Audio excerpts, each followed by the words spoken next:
একদল জান্নাতি এমন থাকবে যারা জান্নাতের খাদেম হবে, সেও জান্নাতি কিন্তু তার ক্যাটাগরি কি, সে জান্নাতীদের খাদেম, সে জান্নাতীদের কি খাদেম, তাহলে তার ফ্যাসিলিটি একরকম। আর আরেক দল জান্নাতি যারা থাকবে জান্নাতুল ফিরদৌসে, তাদের ফ্যাসিলিটি আরেক রকম। তো জান্নাতে যাওয়ার পর জান্নাতীদের সবচেয়ে বড় আফসোস হবে যে আমরা যদি দুনিয়াতে আরেকটু কোরআন তেলাওয়াত করতাম, আরেকটু আল্লাহর জিকির আজকার করতাম, তাহলে আজকে আমরা অনেক উপর লেভেলে অনেক হাই ফ্যাসিলিটির সুযোগ সুবিধা ভোগ করতে পারতাম।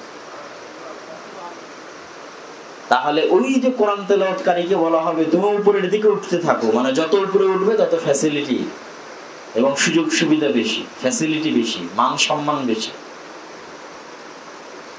3 নাম্বার, রাসূলুল্লাহ সাল্লাল্লাহু আলাইহি ওয়াসাল্লাম বলেছেন আহলুল্লাহ আহলুল কোরআন। পৃথিবীতে প্রত্যেক মানুষের ক্ষেত্রে বলা হয় যে অমুকের লোক আছে, অমুকে না চেয়ারম্যানের লোক, অমুকে না এমপির লোক, আরে অমুকে প্রধানমন্ত্রীর লোক, আরে অমুকে এসপি সাহেবের মামু, অমুকে হচ্ছে অমুকের খাস লোক। মানুষ বলে না বলে না বলে না বলে না বলে না। তো আল্লাহ সুবহানাহু ওয়া তাআলার পক্ষ থেকে আল্লাহর নবী বলছেন দুনিয়াতে কিছু আল্লাহর লোক আছে, বলেন আল্লাহর রাহমান। কার লোক? আল্লাহর লোক। যাদের ক্ষেত্রে বলা হবে এই কার লোক? আল্লাহর লোক। তারা কারা? যাদের সম্পর্ক কোরআনের সাথে বেশি, রাতে উঠে কোরআন তেলাওয়াত করে, সকালে কোরআন তেলাওয়াত করে, কোরআন পড়ে, কোরআন বুঝার চেষ্টা করে, কোরআন শিখে, মানুষকে কোরআন শিখায়।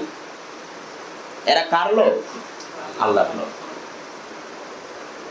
এবং এই রকম যাদের সাথে কোরআনের সম্পর্ক বেশি, তাদেরকে যদি আল্লাহ সুবহানাহু ওয়া তাআলা তার অলি ক্লোজ ফ্রেন্ড বন্ধু বানিয়ে নেন, তো জান্নাতেও এরা আল্লাহ এবং আল্লাহর নবীর প্রতিবেশী হবে। জারুল্লাহ, আল্লাহর সবচেয়ে নিকটে থাকবে জান্নাতে। মানে এটা হাই লেভেলের, সর্বোচ্চ লেভেলের ফ্যাসিলিটি জান্নাতে। সেটা কি? আল্লাহ এবং আল্লাহর নবীর নিকটে থাকা, তাদের আশেপাশে থাকা।